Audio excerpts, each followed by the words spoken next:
All right, it's 3 o'clock. I think we've got some exciting stuff for some of the people in the audience following this. We're going to try and keep this on time. It's my pleasure to introduce James Schlitt, who's going to be defending his dissertation for the next hour or so.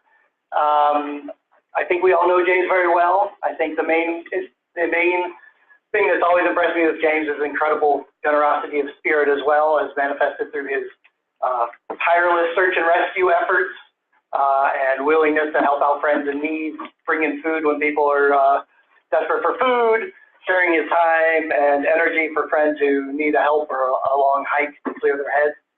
And incredibly proud of the work he's done over the last several years. He joined our lab and even spent a year before he even got into the PhD program. He was so committed to this problem space. And I think he's going to show us a couple of chapters of ways that he can apply his skills to important public health problems. And so I think we want to get this thing going. I'll let James take it away from here. Oh, come on in. All right. Thank you so much for the introduction, Brian. So today I'll be presenting work I've done assessing the time value of knowledge for public health outbreak response. Well, that's not a good start. Remember to point it towards the top of the cabinet is where the IR is? Okay. Yep. You want me to get Andrew? Essentially, I'll be Oh, yay. Good job, Andrew. It might not be on. Just test that. Yeah, just test it before we start.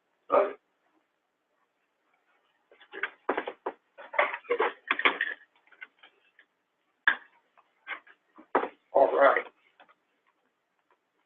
Cool. Thank you so much. Okay. So today I'll be presenting work I've done on assessing and applying the time value of knowledge for public health outbreak response. This will be constructed from a couple chapters of my dissertation, which are right now under review and pending publication. And yeah. So for an introduction, a lot of this work functions within the domain of computational epidemiology, which is to say, epidemiology is a long vested field formalized in the 1800s, but truly every civilization that had both ports and cities had to have some function and concept of it. Computational epidemiology is using the new availability of big data, open source tools, and trying to find some way of managing these novel outbreaks quicker. Compared to other quantitative sciences, we're not trying to launch a rocket into precise orbit. We're trying to put out fires. You wouldn't spend a year trying to figure out the best way to spread 10 gallons of water to put out a house fire. You would try to figure out how to put out water quicker or how to put out more water. So as outbreaks move very, very quickly, the cost of an effective intervention is going to change throughout the outbreak. In the early stages of an outbreak, you might find that, for example, SARS, we didn't really know what it was too much, but we knew it was bad, and we isolated people like crazy, and that was enough to stop it. But things have become more saturated in the population. Eventually, you need significantly more expensive in time, effort, and knowledge interventions like pharmaceuticals and vaccinations to stop them. So this effort was inspired by what I saw working on a couple of historic outbreaks. In 2013, we had the Middle Eastern respiratory syndrome epidemic, and at the time, some of the best open data available on this was the flutrackers.com forum. And this was not a CSV, this wasn't even a TXT. This is people posting line listings within the HTML of the forum. But this yielded some findings. From these line listings, we saw that MERS had a strong preference for older men. And, you know, a lot of diseases have an age preference. Short of STDs, not many diseases have a strong gender preference, but this shows something.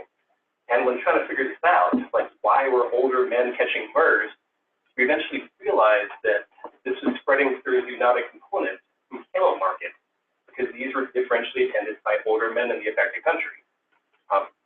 Fast forward the year to the West African Ebola epidemic, and Caitlin Rivers, she's been active with food trackers for a while. She formalized this with a GitHub repo, which saw, last I heard, about 250 citations from the resulting work. And with Ebola, we've seen it a lot. We knew what it was, we knew how it acted, but what we didn't know was why the strain was so much worse. Was it different behaviors? Was it just different dynamics of the pathogen? And what we found was, or what the community found, was it was funerals that were transmitting this. The West African and Liberian funeral practices were very distinct, and they had a lot of exposure to the speed patients. Also, we observed an effect in counties with longer exposures, which is to say, an epi curve follows a fairly typical bell-shaped curve for a lot of epidemics. But with Ebola, we saw this rapid drop-off, this kind of sudden inflection point at the end, which was really curious. And what we reasoned was that there's sort of a knowledge contagion here. Because, avoiding Ebola, you can stay inside your house and eat shelf-stable food, and you're going to be safer. But with this knowledge contagion, when people realized at certain points that they needed to try different methods, all of a sudden, after this period of exposure, we see a drop in cases. Moving on to 2015, with the Zika pandemic, GitHub got ahead of this, BuzzFeed got ahead of this by making a GitHub repo, and very shortly after that got launched, the CDC jumped on it, brought in 20 distinct contributors, at least through Git, probably a lot more from the community, and formalized their data. So this is a really quick move from just some hacky HTML data by a group of volunteers to CDC running this international effort. And time value of money is a fairly classic concept in business, which is to say that having more money, having the same amount of money now is much more valuable than having it later. Beyond just interest, you can invest it, you can make decisions, you can open opportunities. And a less discussed metric is the time value of knowledge. While these metrics are more targeted towards business competition, you assume your competitor is growing, they're making similar moves to you as you are, and just like you, money and knowledge will have a time value for them. This also applies very well to epidemics. If you had $100 trillion Zimbabwe dollars 50 years ago and bought gold with it, you'd be in a much better spot than if you bought $100 trillion Zimbabwe dollars worth of gold today. So, for this, I propose a C4 response model, which is an organized structure for knowledge building within the research community for outbreaks of novel pathogens. First, collect. In the early epidemic, you simply try to acquire as much clean, organized knowledge as possible.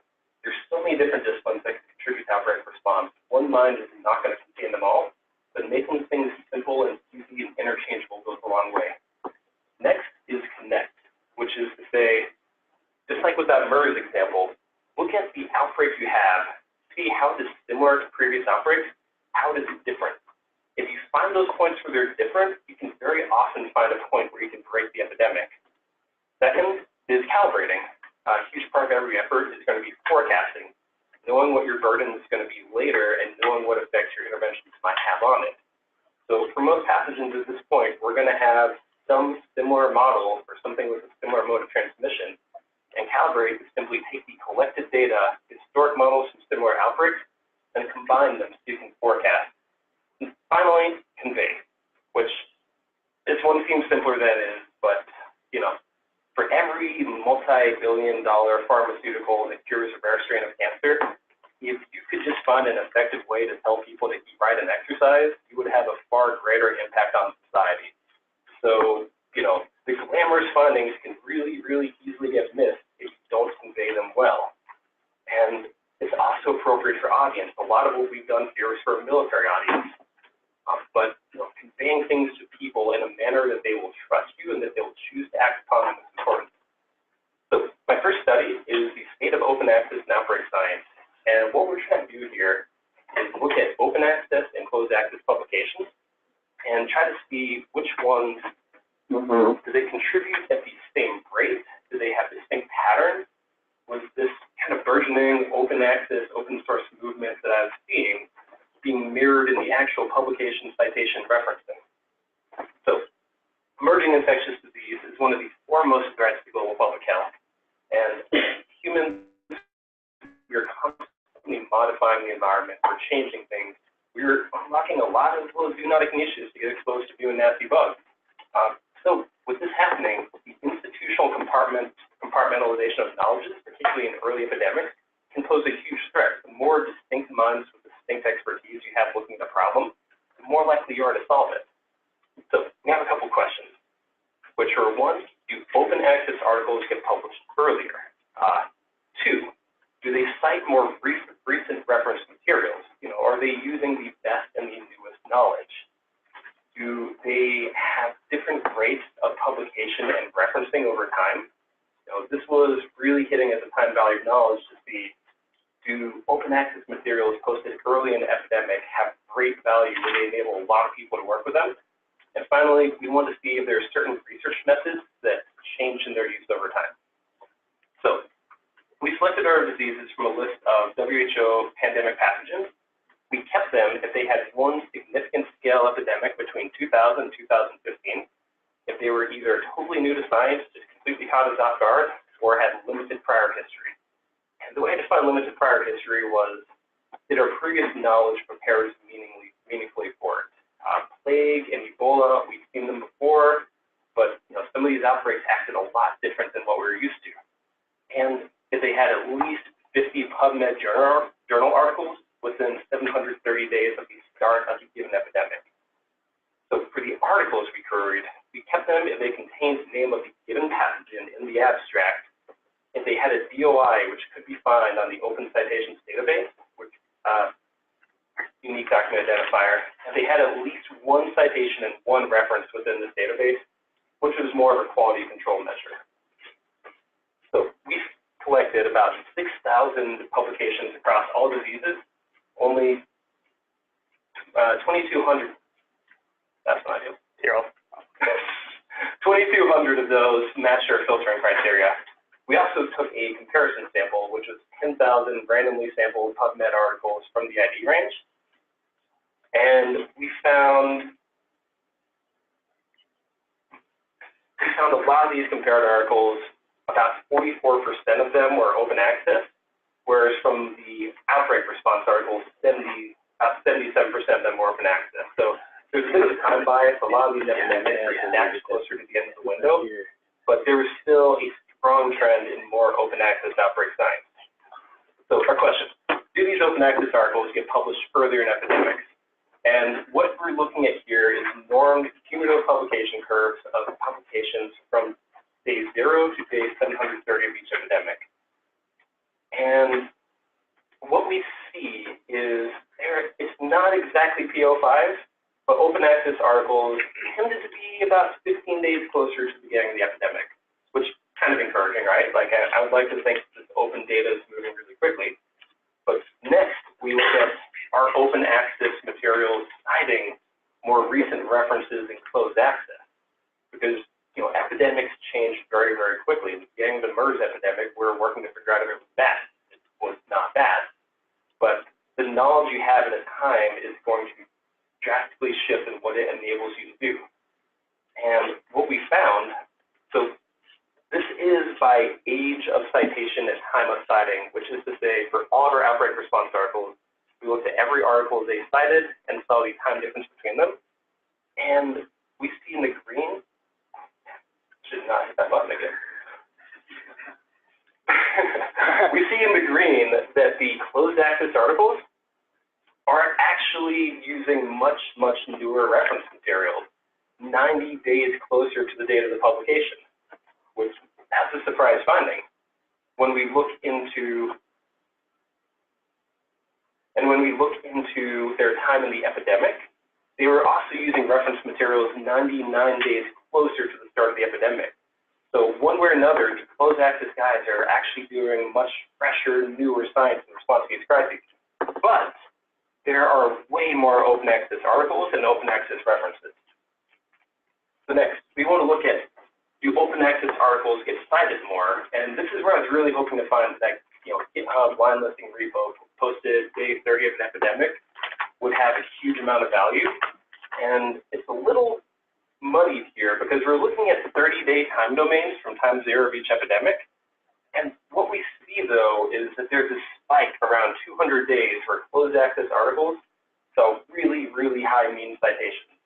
So these were these super awesome findings that got the Nature publication or the Science publication, and that everyone looked at. But after these, really cool publications in the beginning, there really wasn't much difference in citation rates between open and closed access, which again was kind counterintuitive. You would think that open access would be easier for people to open up, read, use, and cite. Next, we're looking at how is this changing over time, and this is just looking at the percentage of both references used by all articles and the percentage of articles which are open and closed access at different points in time. So we see that outbreak response primary articles and outbreak response references increased their use of open access articles. This bottom line is the comparator article set. The blue line is open access. So there's a bit of a bias at the end of the data, just where a lot of this hasn't been manually curated into the COSI database yet, but both of them were increasing their rate. So open access was using a lot more, outbreak response science was using a lot more open access articles. And this one here is a bit limited just because this is one of the epidemics we looked at were, but we again see journal articles are growing in their use of open access, and outbreak response is doing it faster. So finally, I want to see, do certain research methodologies see greater citation rates over time? And here we're using citation rates as a proxy to time value of knowledge. If you're being cited a lot, you made something that was useful to someone. So this is showing communities of research methods curated from the PubMed data, looking at the methodologies listed within the article metadata. And what we see is at the beginning of the epidemic, the sort of fine characterization, like laboratory sciences, the other side of CBI that I don't spend as much time on, these really, really drive the early outbreak response. It starts with genetics, people just poking these microbes around, trying to figure out what they are, moves on to virology, isolation, purification. But you also see that around 120 days, epidemiology grows a lot more common. Once we have a big enough problem, just figuring out how to move people and supplies around becomes just as important as poking something under a microscope. So we saw that open access articles were published a bit earlier in each epidemic, but in a lot greater number. Closed access articles cited much newer reference materials, and that was relative to both their data publication and the time within the epidemic. And the rate of open access article publication and referencing has been growing steadily with time throughout the study period.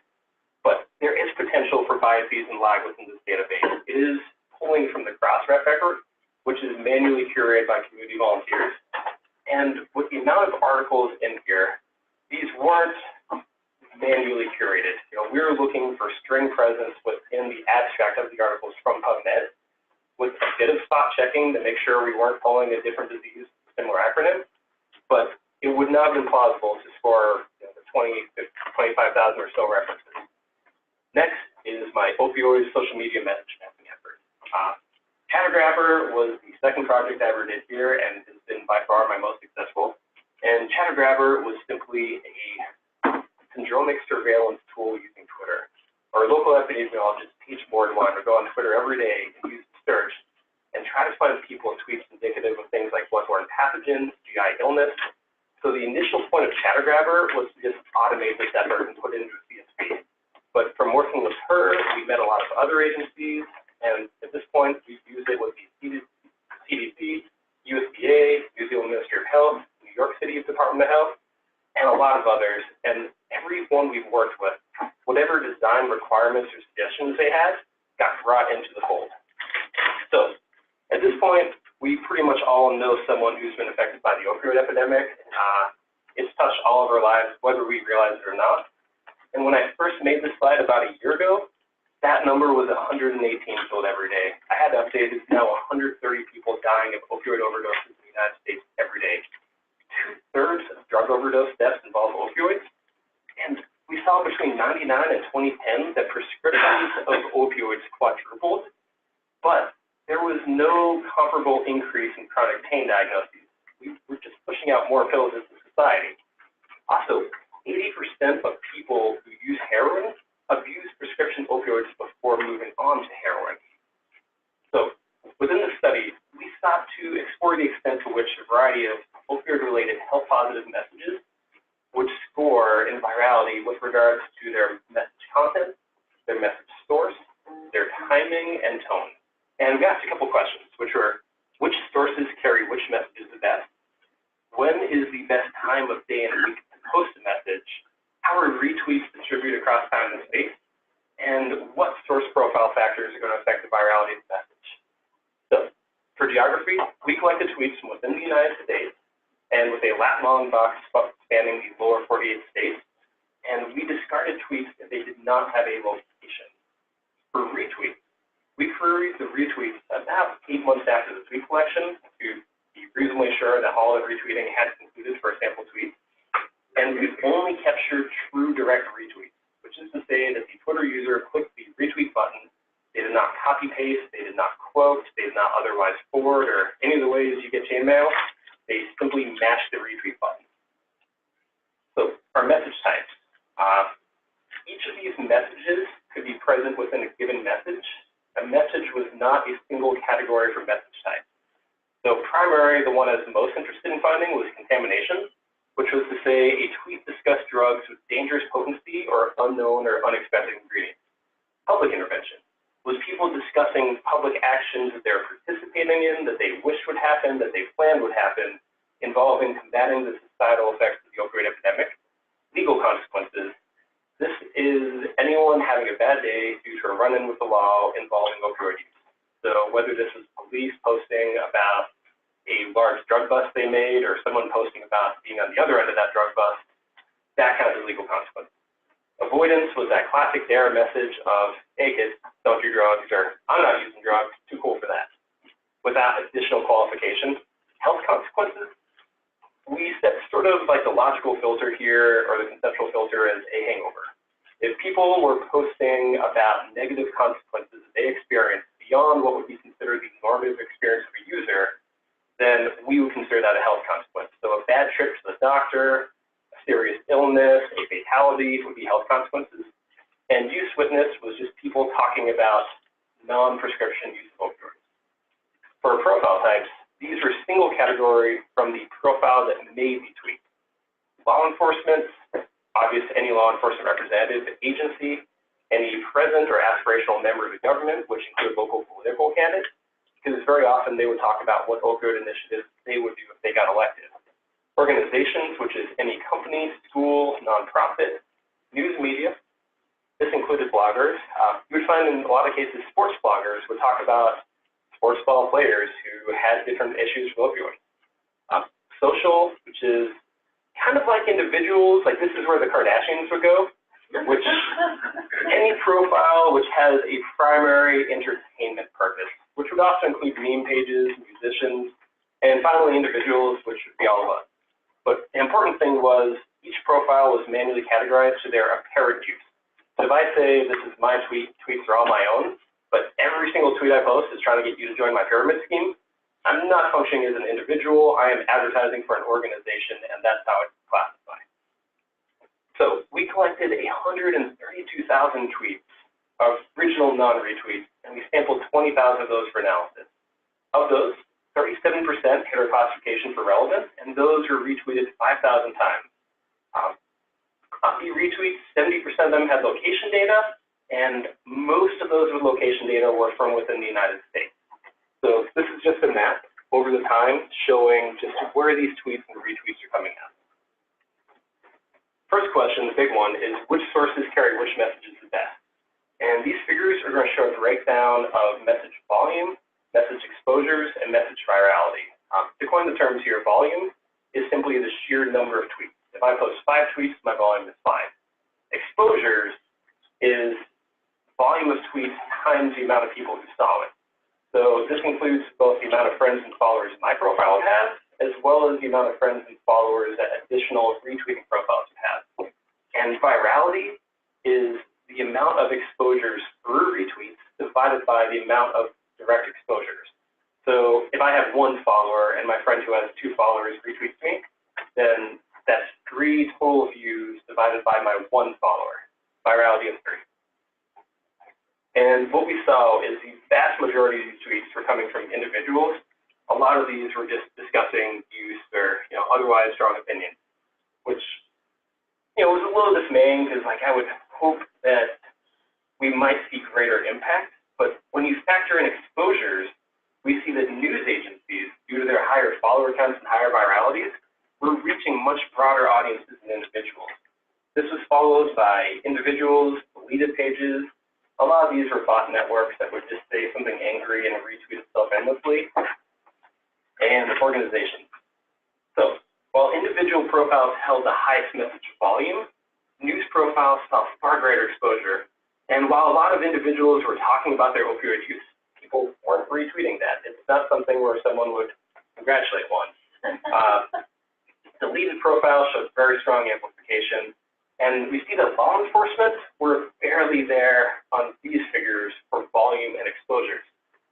However, when we factor in virality, we see that law enforcement actually did really well and may have been an underutilized resource, because they carry public intervention, health consequence, and use witness messages better than everyone. And the trend I observe here is when the tough guys are being nice, compassionate guys and saying, hey, drugs are bad, we can help you, let's go fishing, we'll have a pill take back day, just, anything besides opioids, let us know, it does really well. But when the tough guys remind you that they're tough guys, people don't engage with that as well. We also saw some kind of logical trends where agencies did really well for virality and health consequences.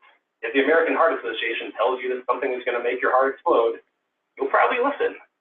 Organizations, a lot of these conducted public interventions, and they did their best for messages about public interventions. And contamination messages were carried best by news and social pages. So if you have a hot batch of drugs coming through town that's causing a lot of overdoses, these are the guys you want to reach to try to notify the community. So another question is, what is the best time of day and week to post a message? We all know the classic political example to give bad news on Friday before a holiday weekend. And kind of similar thing here is what we see. These are all the tweets in our data set by hour of day and day of week. And these are really typical. I've done searches for the 5 most common words in the English language. They look exactly like that. But if we look at virality by day and hour, we see a general advantage to getting your message out right before everyone logs in and it gets drowned out in the noise of all the other messages. So like the bad news on Friday, if you're going to post good news, post it Monday morning. People will have time to talk about it. So next is how are retweets distributed across time and space? And this was really important to me because, I was looking at this as a message mapping strategy.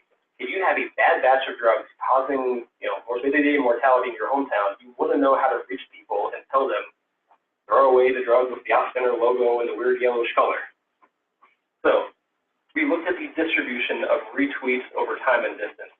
And we can't directly measure engagement. I can't see when we look at which message, but retweets are by people who are looking at the message. So they're a good proxy for when people are seeing this. And we saw that most of the views were really centered around the first 2 hours. So if you have an ongoing, imminent crisis, 2-hour retweeting frequency might not be a bad idea. We also saw that the distribution of tweets by distance, I would promise you if I just mapped out the population distance from population distance, it would look almost exactly like that. Tweets were very weakly bound to their source location. We found only 17% of retweets were made within 50 miles of their source profile location. And also, we tried breaking this down by profile and message types, and there wasn't really any notable variability. It's really just a product of the algorithm. So finally, what source profile factors are going to affect message virality? And these maps show the virality of tweets with regards to urban source and suspected bot sources. We also looked into positivity of tone, but it didn't really yield any strong correlation. So what we see here is that for urban sources, which is to say that the location of the tweeting profile that got retweeted was within an urban shapefile of the United States. Law enforcement and news did really, really well if they had urban source.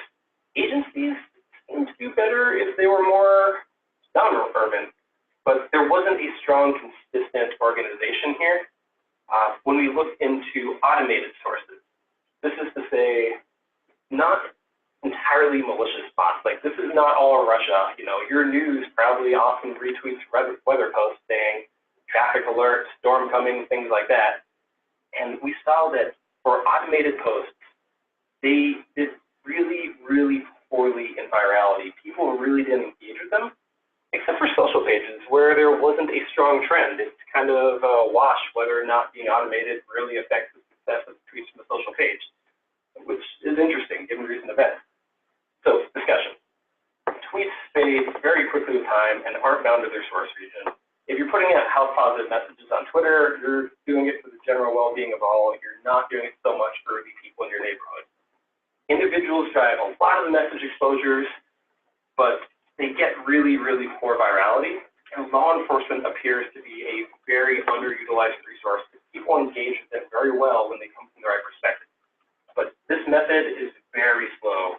This is probably maybe 60 or so hours of manual classification labor. So you would not want to do this for a crisis that just kicked off. The opioid crisis is going to be here for a while and has been here for a while. But for doing this within a public health agency, you want to do this as either a planning tool or as a substantial pool of labor. Also, classification collection is going to have inherent biases. Not everyone tweets. Tweets tend to come out about things people brag about or complain about. And, the drug-using culture is inherently evasive. They don't want people to know exactly what they're talking about. So you learn a lot of slang during this manual classification. If you score things in time order, everything from the beginning is going to be not very good, and things from the end will be a fair bit better. So sampling strategy that accounts for this drift is important. So finally, is the very first work I did with this lab, which was an agent-based model study of influenza transmission on a military base outside of Seattle. So pandemic influenza is an ancient problem. It's been around forever. We all know what it is, but it is a huge problem for modern militaries. And there's a lot of ways you can attack it. If it's more of a well-known strain, pharmaceuticals such as antivirals and vaccinations might work. If it is a totally novel thing to science and humanity, then really your best bet is going to be quarantine and isolation. But agent-based models provide a very viable means of characterizing these epidemics and planning these sequences for very specific populations. So within the study, we're looking at a realistic military-based scenario where a brigade of about 4,000 members goes on field activity, a whole bunch of them catch the flu, they come back to their host base, interact and mingle for a couple days, and then 7 days in, the alarm bell sounds and people realize something is wrong. Obviously, if we vaccinate everyone on the first day and we complete all vaccinations in the day, this is a very different issue. So we want to look at what effects do the variations in the timing, duration, and potency of these vaccine, sequestration, and antiviral prophylaxis interventions have. Sequestration is just simply isolating people in a group together, quarantine of the brigade. Antiviral prophylaxis is giving antivirals which decrease your transmissibility and receptiveness to the strain, but they don't confer any permanent resistance. We also want to look at, are any subpopulations within the space transmitting disproportionately? And since sequestration is the only guaranteed intervention, the only thing you can use for every epidemic, how did stories change if we had a short versus a long sequestration? So we had a synthetic military-based population constructed by the NDSSL for the Preface model. And this is a network-based, agent-based model, which is to say, you can imagine that each of these people on here is an individual. Everyone has connections throughout the day, people they share time with for varying durations or intensity of activity, and not everyone has the same connection. The guy who drives the bus is going to have a much higher degree of connections to the people that ride it. So we ran this for 96 sweeps, 25 replicates, and then we just broke these down and analyzed them. So this is a quick agent-based model that I poked up yesterday, and this is just a scenario kind of showing you how it works. So with influenza, susceptible means you aren't vaccinated, you've never had the flu before. If someone sneezes on you, you will probably catch it. Exposed means you have been sneezed on, you will be infectious in a couple days, you're not infectious yet. Infectious, you are infectious and recovered. In this case, we don't differentiate between whether you got over and had a nice day or whether you died. Once you're recovered, you're out of the model, and we can figure out what actually happened to you based on the pathogen. So what we're watching here is that from the initially seeded red infections, it's going across the base. A lot of people are being infected, and these gray dots are people who are recovered. They're no longer a functioning part of this model. They can't transmit. And this is essentially what Preface is, only several million of these. one of the key things I made for the study was the GDI interface, and don't bother to read that, but essentially we're trying to measure or create realistic intervention sequences, not everyone gets vaccinated, 100% efficacy within 1 day, 4,000 shots in arms by the end of the day. We're trying to find a way to say, like, okay, you got 4,000 people, let's take 5 days, and maybe some of them just don't feel like participating. Maybe they're just grumpy or they're friends with the guy giving the shot. So, our variable sweeps, antiviral prophylaxis length, either 0 or 10 days. Trigger delay was global here. 7 days in, the panic bells get sounded, we give out antiviral prophylaxis. Antiviral treatment efficacy. So, the key thing here is that we have both treatment and prophylaxis. So, if I was the very first person that brigade to come down with symptoms, I could go to the doctor and say, hey, I don't feel so great. Can I please have some drugs? They will give me some oseltamivir. But once you give the prophylaxis, they're giving the same substance. Just this one is at a much lower compliance. We have sequestration trigger day, again, 7 days for people to realize that the alarm bell should sound. Sequestration length, which is how long do we keep them locked away. Vaccine efficacy, and the key thing here is this takes 14 days to take effect. That's a really generous estimate of how long it takes for a vaccine to confer lasting immunity. And then finally, trigger delay, which, if you need to vaccinate like a 40,000 strong base population, that is a non-trivial effort to get 40,000 syringes into your base and into arms. So for intervention sequence, before everything kicks off, we have 4,000 members unknowingly exposed. They return, they freely mix. These people still go to the outside of the community, they still buy groceries, they have friends, they do normal people things. But day 7 is where the intervention starts. So they're having brigade members, they're given a sweep 0 to 10 days, vaccines are administered as soon as they arrive, and self-diagnosed sick patients can seek antivirals. While we don't explore in our data, the existing civilian population is out there catching this flu, going about their daily lives. So it's day 50, public schools are shut down. So research questions.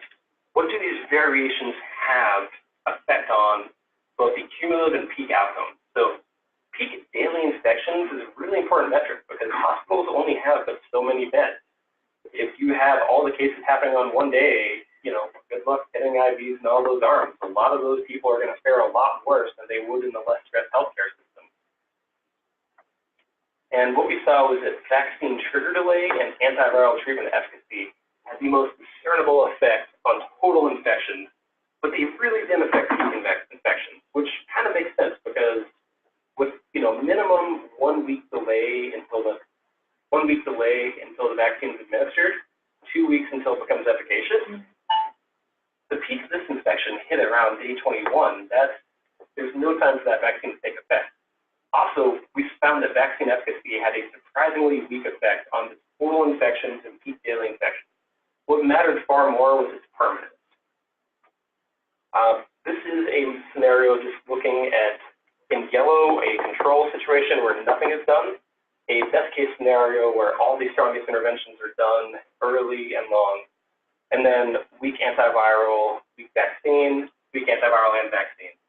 And what we observed is that the effect of antivirals and sequestration is limited because this is a military base. This is people in barracks. They spend a lot of time in great number and great proximity.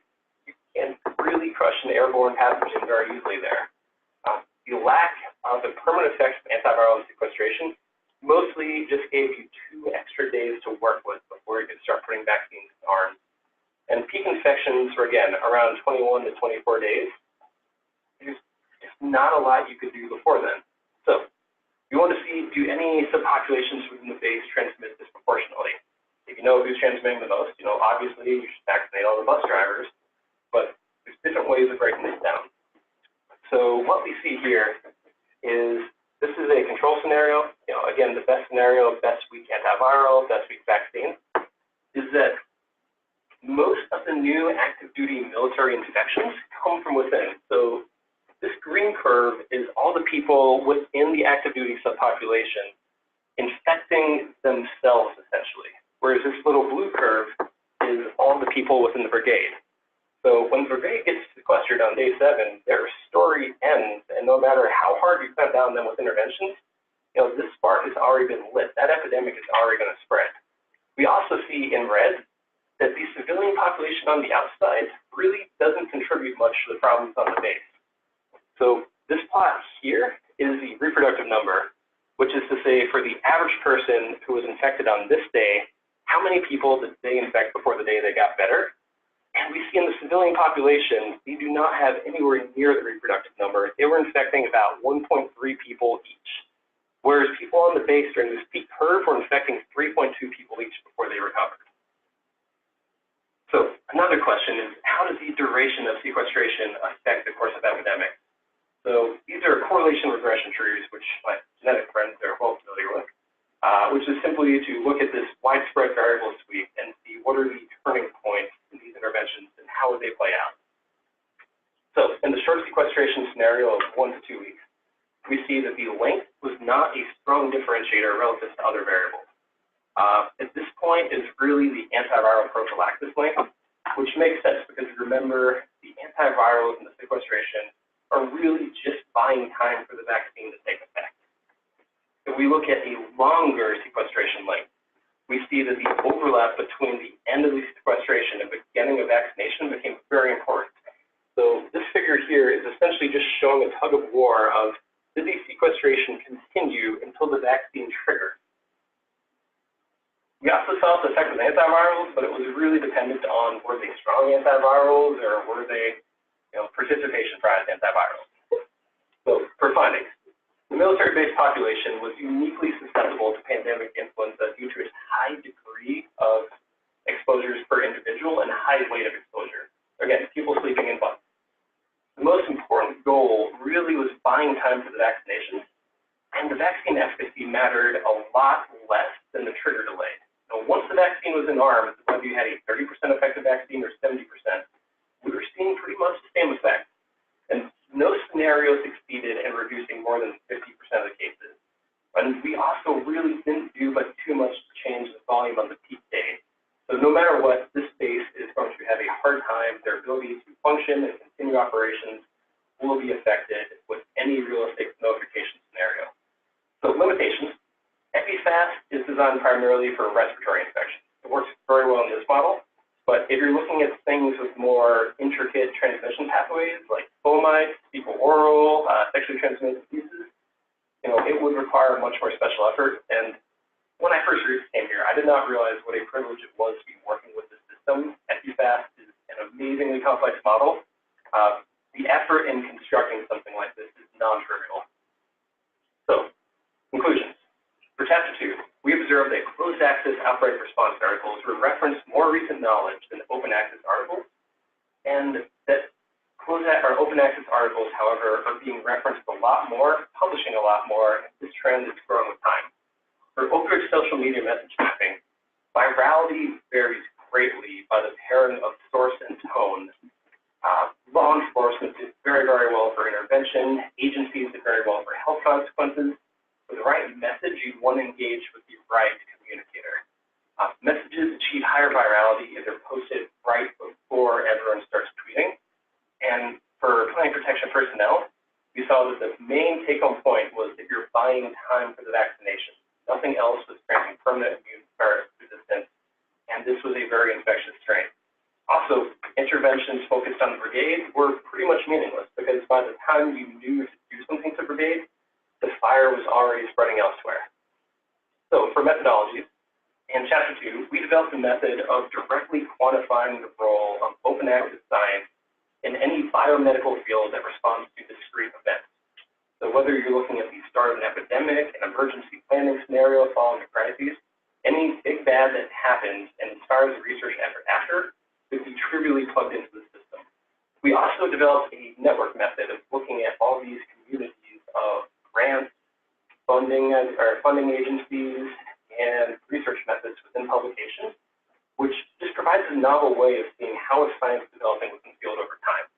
For opioid social media message mapping, we developed Chattergrabber, which is a really successful project, and largely functioned as an alarm system for telling public health agencies a big bad appears to be happening in your backyard. You need to plan on having a busy day tomorrow.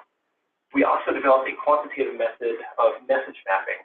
So for any crisis that you have time to plan for or the resources to put, it would be very easy to perform this exact same study with very similar data. Finally, for fire protection personnel, we developed the GDI Interface, which, a lot of similar features have been integrated into EpiFast now, but this made it a lot easier to have these realistic logistical issues with rolling out interventions. And also the GDI interface was very largely recycled into Geographic. So a lot of this code is now open source. If you have the link, you could go here and play around with these things right now. The public sandbox for the Science Web Viz is pretty cool, actually. And Chattergrabber, it's there. We have 0 to Hero 4-hour workshops, both tutorials, sample virtual machines, and guides. We have a GitHub repo, and really everything. If one of you want to be running Chattergrabber by the end of the day, you could. So for funding, this was supported by a variety of grants throughout the time of this effort. I'm sure I missed one, but I'm really grateful to have been on the receiving side of the Red Alert, the Dissertation, and the Midas grants. And otherwise, I've been here for a while. I have a lot of people to thank. First and foremost, I'd like to thank my committee. You guys have been really fantastic throughout this effort, and I appreciate all your time and support. Brian, you're the best boss I ever had, good mentor, your friend. I'm going to add you on Facebook the day I graduate.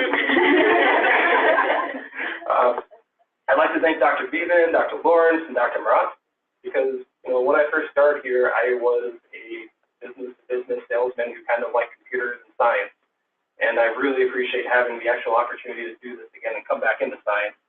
Paige provided the very first audience and inspiration for Chattergrabber, and all those agencies we worked with sprung from our time working with VDH. Denny has been a good friend. She's helped me put out fires. She's been there when I needed her. My friend Allison Reddy, she helped me write my application. She's helped me edit my dissertation. Her time and friendship has bookended this entire effort. And finally, Becky Freeball, Alex, Chris, Dan of our visual media team, you guys gave us some really great representation, got us into different forums and audiences that normal students just don't get.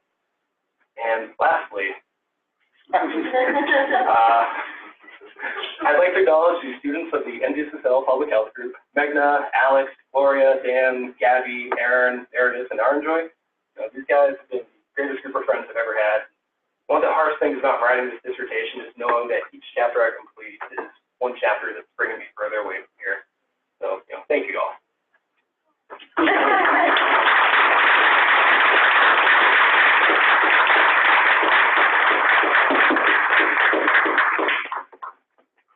Very nice, James, and we have a few minutes if anyone in the audience wants to ask some questions. It seems like in a lot of your studies, you did a lot of sort of manual curation and classification of the different outputs. Having been through all that now, is there anything that if you had to do it all over again, would you do it differently in terms of automation or trying to avail yourself of some alternative method other than sweat equity? Yeah, so that was strategic and deliberate. If I was trying to solve a fast-burning crisis, I would score a couple thousand tweets, train a classifier, and use that to score tens of thousands. But if I was trying to get published in a public health journal, which might be a little stodgy towards more meta in the clouds computational methods, particularly if I was trying to graduate on time and get publications out, I'd probably just manually classify so I wouldn't have to defend that step. But yeah, for more like Chattergrabber, more traditionally the way it gets used is I score a ton of tweets, set up a classifier, and then just let it run, and that's the alarm system. Thanks, James, for a very nice presentation. I have a question for your third chapter. So when you select all of the tweets, how do you make sure all of them are actually related to obvious news, and how do you do the possibility that they can be related to some other drugs? So with any social media classification, unfortunately, you really want at least getting a human in the mix because it is very intuitive. You take your best guess, and you're going to be wrong. And the studies have shown that when you have a pool of human classifiers, best case scenario on simpler conditions, they're going to agree maybe 80% of the time. And anyone who says that their NLP-based classifier is agreeing 98% of the time, I don't believe them. So, yeah, I guess to say, in a lot of these cases, I would look at profiles, I would try to look at the context of the message. You know, if someone says, I just did illegal drugs today, it was fun, I'm going to believe them. But a lot of these things end up being lyrics from songs, which you have to Google or track down. And that's why I mentioned there's a lot of drift in the classification effort. Because, for example, a lot of people would say, do you know the Muffin Man? What that actually means is, hello, kind sir, I would like a drug dealer, please. And at the beginning, it's just like, why do these people love Shrek so much? Like, how is Shrek still relevant? But, yeah, it's a lot of effort and best guess. Yeah. And a question about your open access citation. If you fix definition of one jar, and do you see any movement of people who are coming from closed access to open access, bringing more quality authors are coming in, and they are the ones they get more comfortable, more confident in open access when they come in. Those are the ones who are increasing the citation because quality of the authors are increasing. That would be really, really cool to look into. Some of my early efforts, that's trying to look at communities of authors, but when you have, you know, M-lead, there's a lot of M-leads out there, so uniquely identifying authors kind of proved intractable, but it would be cool to see. What I did see is that open access journals, I don't have this figure in the slides, but per the top 5 journals being published or referenced, they grew very, very quickly over the time period. But if you're looking, more specifically at the references, then, you know, the prestigious journals, New England Journal of Medicine and all of those, do command a lot higher share of the citation. So, I mean, I think all of us want to get the highest impact score we can generally. So if you have that finding that's going to cure Ebola, you're going to publish in the higher journal you can. But It's good because the suspicion factor.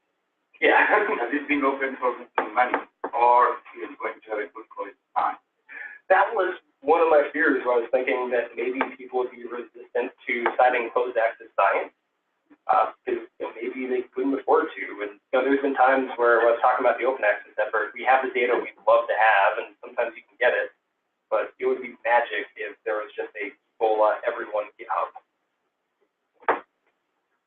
So actually my question was related to that one. So would you say for more reliable up-to-date research in epidemiology, we should require more to closed access? Well, there's a lot more open access, but closed access does seem to have like the really big findings in early epidemics. And you know, again, I saw that like beyond those critical early findings, there wasn't really, once you get past the intro stage of an epidemic, there wasn't a huge difference in citation rate between open and closed access. A lot of slides. Here we go.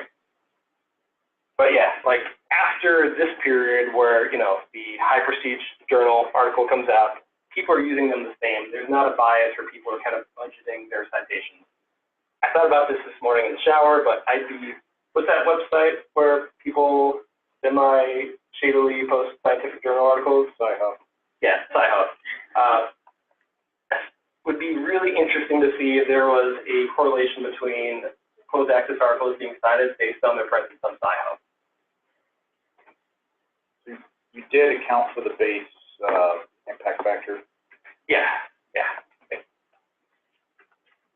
I paired that with some of the other analyses.